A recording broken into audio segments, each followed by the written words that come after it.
Bismillahirrahmanirrahim. Assalamu alaikum. I am Professor Nida Mubin, lecturer biology. Welcome to our YouTube channel.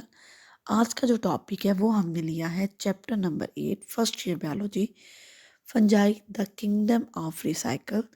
Topic का नाम है importance of fungi. Importance of fungi में हम पढ़ेंगे कि fungi किस तरह से रोल प्ले कर रही है।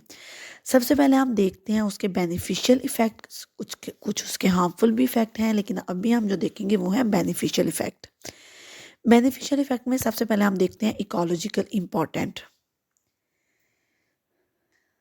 इकोलॉजिकल इम्पोर्टेंट में अगर हम देखें तो हम कहते हैं कि ये इम्पोर्टेंट रोल प्ले करती है एज डिकम्पोजर एंड सिम्बियोट्स।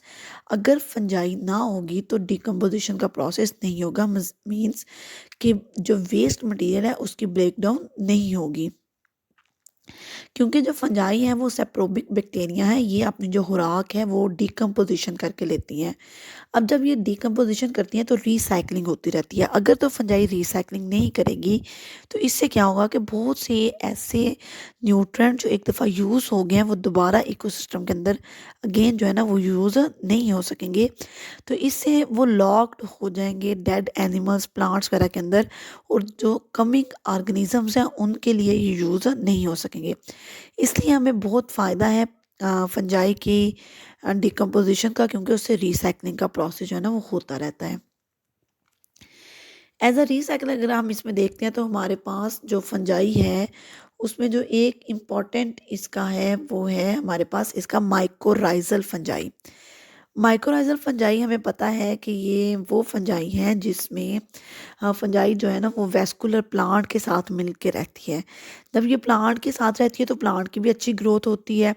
तो 95% वेस्कुलर प्लांट ऐसे हैं जो अपने साथ फंजाई को ग्रो करवाते हैं, और इस तरह से प्लांट को ऑब्जॉर्प्शन में बहुत ज़्यादा हेल्प मिल जाती है। नेक्स्ट ये रोल प्ले करती हैं एज अ लाइकन। लाइकन का हमें हेल्प ये होता है कि ऐसी रॉक्स जो कि बिल्कुल जो है ना वो हार्ड हो चुकी होती हैं उनको ब्रेक करने में, क्योंकि ये अपने रूट्स को उनके अंदर पेनिट्रेट करता है।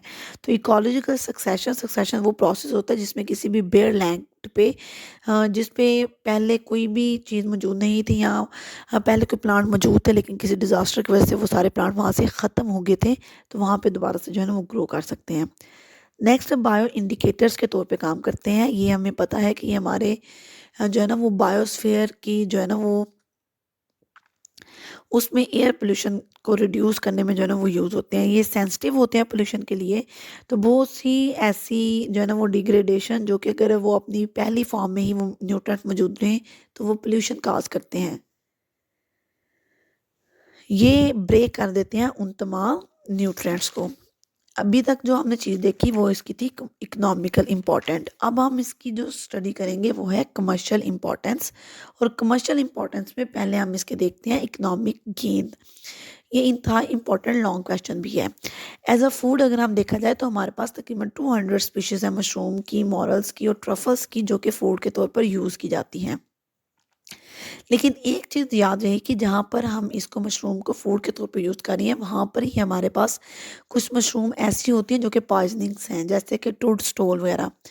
ये जो मशरूम्स हैं ये इसके अंदर जो हमारे पास एग्जांपल है वो मेंटिया की या जेक और लैंट्रन की है। ये मशरूम जो है ना वो पॉइजन्स होती हैं, इनको खाने से डेथ भी हो सकती है। इसके अलावा कुछ फंजाई ऐसी भी हैं हमारे पास जैसे कि रंडीर मोसिस। ये रंडीर कुतबी हिरन की फूड के तौर पर यूज़ होती हैं। ये जो आपके पास डायग्राम में पहले है ये है आपके पास एक मॉडल, और जो सेकंड नंबर पे है ये एक ट्रफल मशरूम की पिक्चर है। नेक्स्ट हम इसको यूज़ कर सकते हैं as a food industries. Food industries में हम इसको किस तरह यूज़ करते हैं, जैसे कि यीस्ट एक फंजाई है। इसको डिफरेंट किस्म की लिक्वर मतलब शराब और ब्रेड की प्रोडक्शन में यूज़ किया जाता है। हमारे पास पेंसिलियम जिसे ब्लू या फिर ग्रीन मोल्ड है, इसको डिफरेंट किस्म के फ्लेवर या अरोमा मतलब खुशबू देने के लिए, फ्लेवर जायके देने के लिए, या फिर कुछ चीज़ को कलर्स देने के लिए इसको हम यूज़ करते हैं। एस्परजिलस को अगर हम देखें तो ये फर्मेंटिंग या जो है ना वो सोया सॉस और सोया पेस्ट वगैरह बनाने के प्रोसेस में यूज़ होती है। कुछ एस्परजिलियस स्पीशीज ऐसी भी हैं जो कि सिट्रिक एसिड जो है ना वो प्रोड्यूस करने के लिए भी यूज़ होती हैं। ये जो आपके पास डायग्राम में मौजूद है, ये एक पॉइजनिंग जो है ना वो मशरूम है, जैक ओ। नेक्स्ट अगर हम देखें तो हम कहते हैं कि हमारे पास एंटीबायोटिक्स एंड ड्रग्स। एंटीबायोटिक्स और ड्रग्स में क्या है कि कुछ इसकी ऐसी फंजाई भी हैं जो कि एंटीबायोटिक्स और ड्रग्स बनाने के लिए यूज़ होती हैं। फॉर एग्जांपल जो पेनिसिलिन है, ये सबसे पहले अलेक्जेंडर फ्लेमिंग ने 1928 में डिस्कवर की थी। पेनिसिलियम नोटेटम एक फंगस है उससे, और पेनिसिलिन को यूज़ किया जाता है सोर थ्रॉट, मतलब जो गले का इन्फेक्शन है उसके लिए, और फीवर टेम्परेचर के लिए जो है ना इसको यूज़ किया जाता है। सेकेंड वन है हमारे पास लोवास्टेन। लोवास्टेन की अगर हम बात करें तो लोवास्टेटिन जो है ना वो ब्लड के कोलेस्ट्रॉल लेवल को कम करने के लिए यूज़ होता है।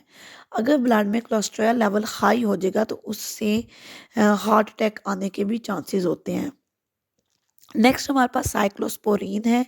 ये एक ऐसी फंगस है जो कि सॉइल के अंदर ग्रो करती है, वहाँ से ही इसको ऑब्टेन किया जाता है, और ये वर्क करती है जब कोई एक आर्गन जैसे कि किडनी ट्रांसप्लांट है तो उसमें यूज़ किया जाता है, ताकि जो ट्रांसप्लांट है वो अगली जो डोनर और एक्सेप्टर बॉडी है, जो एक्सेप्टर है वो उसको एक्सेप्ट करे बल्कि रिजेक्ट ना करे उस पार्ट को, उस आर्गन को जो कि उसको दिया जा रहा है।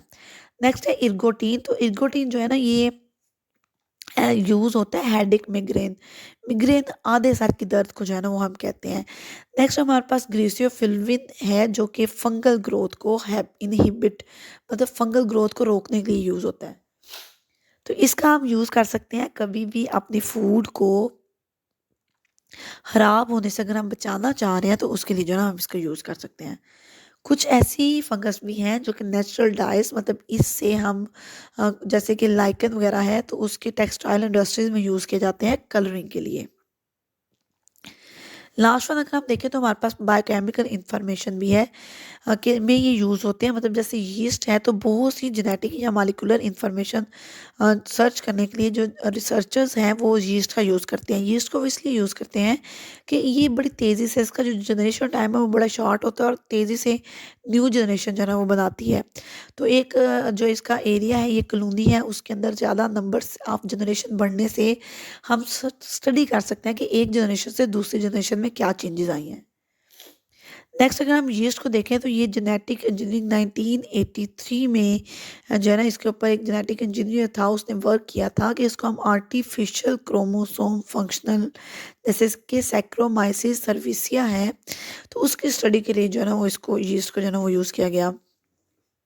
जो फर्स्ट यूक्रियाट है जिसका जीनोमिक सीक्वेंस कंप्लीटली तौर पर स्टडी कर लिया गया था 1996 में, मतलब सबसे पहले जो उसका जीनोमिक सीक्वेंस स्टडी किया गया था वो भी यीस्ट ही थी। इसके अलावा यीस्ट से ही हम कुछ हार्मोन की इन्वेस्टिगेशन, मतलब उस हार्मोन की वर्किंग, स्ट्रक्चर, रिलीज होने की लोकेशन वगैरह सारा कुछ स्टडी करने के लिए यीस्ट का यूज़ किया जाता है। न्यूरोस्पोरा एक पिंक पिंक ब्रेड मोल्ड है, इसको यूज़ किया जाता है जेनेटिक रिसर्च के लिए। तो इस तरह से अगर हम इकोनॉमिक गेन देखें तो इसको हम फूड के तौर पे, फूड इंडस्ट्रीज़ में, एंटीबायोटिक्स और ड्रग्स में, नेचुरल डाइट्स में और बायोकेमिकल इंफॉर्मेशन में यूज़ करते हैं। इससे रिलेटेड कोई भी क्वेश्चन हो तो स्टूडेंट्स ज़रूर बताइएगा। Thank you so much.